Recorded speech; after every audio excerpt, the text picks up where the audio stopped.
Hi ಎಲ್ರಿಗೂ ನಮಸ್ಕಾರ. ಇವತ್ತು ಮಂಗಳವಾರ ಆ್ಯಕ್ಚುಲಿ ಇವತ್ತು ನಾನು ಪ್ರತಿ ಮಂಗಳವಾರ ಬನಶಂಕರಮ್ಮನ ಟೆಂಪಲ್ಗೆ ಹೋಗ್ತೀನಿ. 9 ವಾರ ಹೋಗ್ಬೇಕಂತ ಅಂದ್ಕೊಂಡಿದ್ದೆ. ಇದು 5ನೇ ವಾರ ಹೋಗಿ ಬಂದೆ. ಬರ್ತಾ ನಾನು ಏನು ತಗೊಬಂದಿದ್ದೀನಿ ಅಂದರೆ ನೋಡಿ, ಇಲ್ಲಿ ಮಡಿಕೆ ತೊಗೊಂಡು ಬಂದಿದ್ದೀನಿ. ನನಗೆ ಈ ತಗೊಬರ್ಬೇಕು ಅಂತ ತುಂಬ ದಿನದಿಂದ ಆಸೆ ಇತ್ತು. ಇವತ್ತು ಆಸೆ ಈಡೇರಿದೆ. 10 ಲೀಟ್ರದ್ದು ಮಡಿಕೆ ತೊಗೊಬಂದಿದ್ದೀನಿ. ಯಾವಾಗಲೂ ಮಡಿಕೆನ ಒಂದು ತೊಗೊಂಡು ಬರಬಾರ್ದು ಮನೆಗೆ, ಹಾಗಾಗಿ ಇದನ್ನು ತೊಗೊಂಬಂದಿದ್ದೀನಿ. How is these? ಚೆನ್ನಾಗಿದೆ ಅಲ್ಲ? ನನಗಂತೂ ಸಖತ್ ಇಷ್ಟ ಆಯ್ತಿದ್ದು. ನನಗೆ ಇದರಲ್ಲಿ ಅಡುಗೆ ಮಾಡಬೇಕಂದ್ರೆ ತುಂಬ ಇಷ್ಟ.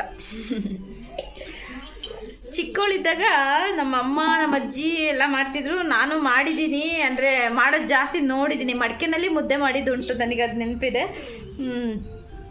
ಬಟ್ ಇವಾಗ ಇದೇನಪ್ಪ ಅಂದರೆ ಹೆಲ್ದಿ ಕೂಡ ಹೌದು, ಟ್ರೆಂಡ್ ಆಗ್ತಿದೆ ಇವಾಗ. ನನಗಂತೂ ಸಿಕ್ಕಾಪಟ್ಟೆ ಇಷ್ಟ ಆಗಿದೆ, ತೊಗೊಬಂದಿದ್ದೀನಿ. ಇವಾಗ ಇದನ್ನು ಸೀಸನಿಂಗ್ ಮಾಡೋ ಅವಶ್ಯಕತೆ ಏನಿಲ್ಲ, ಸುಮ್ಮನೆ ನೀರಲ್ಲಿ ನೆನೆಸಿದ್ರೆ ಸಾಕಾಗುತ್ತೆ. ಹಾಗೆ ಇದನ್ನು ಚೆನ್ನಾಗಿ ವಾಶ್ ಮಾಡ್ಕೋಬೇಕು. ಇದು ಇಲ್ಲೇ ಬನಶಂಕರಿನಲ್ಲಿ ಟೆಂಪಲ್ಗೆ ಹೋಗೋ ರೋಡ್ನಲ್ಲಿ ಒಂದು ಮಡಿಕೆಗಳ ಅಂಗಡಿಗಳು ಇಟ್ಕೊಂಡಿದ್ದಾರಲ್ಲಿ ತುಂಬ ಇದೆ. ನಾನು ಅಲ್ಲಿ ಇಷ್ಟು ದಿವಸ ಓಡಾಡ್ತಿದ್ದೆ, ತೊಗೊಳ್ತಾ ಇರಲಿಲ್ಲ. ನಮ್ಮ ಮನೆಯವ್ರು ಏನೋ ಒಂದು ಅಂದಿದ್ರು, ಅಲ್ಲೆಲ್ಲ ಸ್ಮಶಾನಕ್ಕೆ ಹೋಗೋರು ತೊಗೊಳ್ಳೋ ಮಡಿಕೆಗಳು ಅದು ಇದು ಅಂತ ಹೇಳ್ಬಿಟ್ಟು. ಅಕ್ಕಪಕ್ಕ 2 ಅಂಗಡಿ ಇದೆ. ನಾನು ಒಂದು ಕಡೆ ಅಂಗಡಿಯಲ್ಲಿ ಅಲ್ಲಿಗೆ ತೊಗೊಂಡೋಗೋ ಮಡಿಕೆಗಳೇ ಬೇರೆ ಇರುತ್ತೆ, ಇದೇ ಬೇರೆ. ಅವರು ಬರೀ ಅದಕ್ಕೆ ತೊಗೊಂಡೋಗೋದಾದರೆ ಇದನ್ನೆಲ್ಲ ಯಾಕೆ ಮಾರ್ತಾರೆ ಅಲ್ವಾ, ಸರಿ ಅಂತೇಳಿ ತೊಗೊಳ್ಳೋಣ ಅಂತೇಳಿ ತೊಗೊಂಬಂದಿದ್ದೀನಿ. ಇದು ನನಗಿಷ್ಟ. ಏನಮ್ಮ ಏನು ನಡಿ, ಅಣ್ಣ ಕರ್ಕೊಂಬರಕ್ಕೆ ಹೋಗೋಣ. ಇವಾಗ ನಾನು ಸಾಹಿತನ ಕರ್ಕೊಂಬರಕ್ಕೆ ಹೋಗ್ಬೇಕು. ಸಾಹಿತನ ಕರ್ಕೊಂಡು ಬಂದು ಇದನ್ನು ವಾಶ್ ಮಾಡಿ ನೀರು ತುಂಬೋಣ ಅಂತ ಅಂದ್ಕೊಂಡಿದ್ದೀನಿ. ನೋಡಿ, ಇದೆಲ್ಲ ನನ್ನ ಮಕ್ಕಳು ಮಾಡಿರೋದು.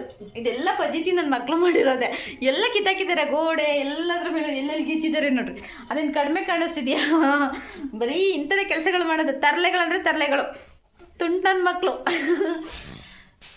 ಇಂಥದೇ ಕೆಲಸ ಮಾಡೋದು ಅಲ್ವಾ ನಾವು ವಿಕ್ರಮ್?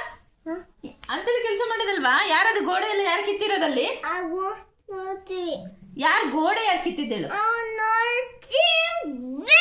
ಇವಾಗ ನಾನು ಟಿವಿ ಹಾಕಲ್ಲ. ನೋ ಅಂದ್ರು ಅಷ್ಟೇ, ಏನಂದ್ರು ಅಷ್ಟೇ, ಅದು ಮಾತ್ರ ಹೋಗಲ್ಲ. ಅದು ನೋ ನೋ ನೋ ನೋ ಅಂತ. ನಡಿ, ಅಣ್ಣ ಕರ್ಕೊಬರಕ್ಕೆ ಹೋಗೋಣ. ಅಣ್ಣನ ಕರ್ಕೊಬರಕ್ಕೆ ಹೋಗೋಣ. ಬಾಯ್ ಹೇಳಿ ಎಲ್ರಿಗೂ.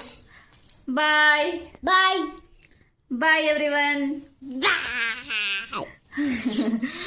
ಓಕೆ, ನಾನಿವಾಗ ಹೋಗಿ ಸಾಹಿತನ ಕರ್ಕೊಂಬರ್ತೀನಿ. ಕರ್ಕೊಂಬಂದ್ಬಿಟ್ಟು ಇದನ್ನು ತೊಳೆದ್ಬಿಟ್ಟು ನೀರು ತುಂಬಿಡ್ತೀನಿ.